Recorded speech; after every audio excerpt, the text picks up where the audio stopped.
Subscribe now and press the bell icon. Never miss an update.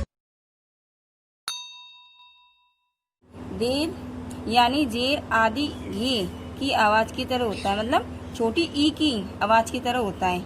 इसमें क्या आएगा? छोटी ई। ये हिंदी इसलिए बोल रही है कि समझ में आए। छोटी ई के तरह बराबर होता है। जैसे अलिफ जेर ई, तो अलिफ सीन जेर इस, दाल नून जेर दिन, दाल मीम जेर दिम, रे सीन जेर रिस, दाल सीन जेर दिस। तो ये क्या हो गया? इनमें जेर लग गई। जेर हमेशा नीचे लगाया जाता है और जबर हमेशा ऊपर लगाया जाता है। अब पेश दोनों होठों को गोल करके आधे वाव की आवाज की तरह बोला जाता है। तो ये छोटा ऊ होता है ना, ये उसका काम करता है। हिंदी में छोटा ऊ और उर्दू में पेश। तो अलिफ पेश ऊ, अलिफ सीन पेश उस, दाल रे पेश दुर, दाल मीम पेश दुम, जे के पेश जुक, दाल का पेश दुख।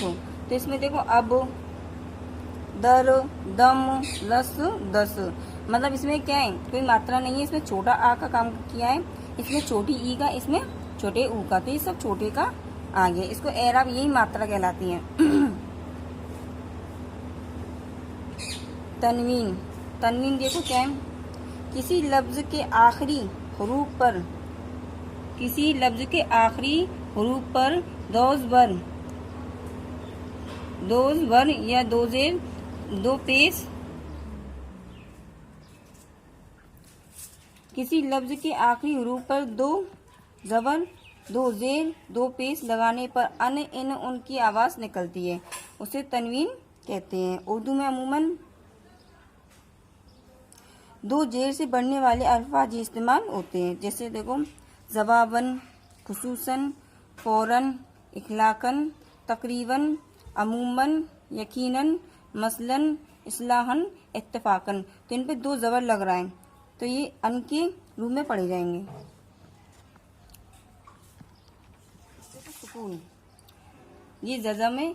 अगर ये जज़म किसी भी हरफ पे लगता है तो वो साइलेंट हो जाता है। जैसे सुकून का मतलब क्या होता है? शांत। सुकून यानी जज़म वाले हरूफ को खामोश बोला जाता है। इसमें किसी किस्म की हरकत नहीं होती। अगर ये जज़म किसी भी हर्फ पर लग जाए तो उसमें कोई हरकत नहीं होती। मसलन सख्त, यहाँ खे पर जज़म है तो ये कोई हरकत नहीं कर रहा। जैसे इसमें गर्द, जज़म किस पे लग गया? रे पर, तो क्या होगी? गर्द। सर्द, फर्द, नर्म, गरम, हमद, वक्त। अब ये मद हमेशा अलीफ पर लगाया जाता है। अलीफ के अलावा मद किसी भी हर्फ पर नहीं लगाया जाता। मद वाला हर्फ 3 अलीफ की आवाज के बराबर खींचकर पढ़ा जाता है। मसलन अलीफ पर मद लगा तो यहाँ अलीफ पर मद है। ये अलीफ है ना, अलीफ ये मद है, तो यहाँ अलीफ पर क्या है? मद। अलीफ पर ही मद लगाया जाता है। मद किसी भी और हर्फ पर नहीं लगाया जाता। मद सिर्फ एक ही हर्फ पर लगाया जाता है, अलीफ पर। अलीफ मद जो आ, तो जीम आजू, आमो, आलू, आपू, आबू, आगू, आस और आन। तो ये एराब, जज़म और मद के बारे में हमने पढ़ा है।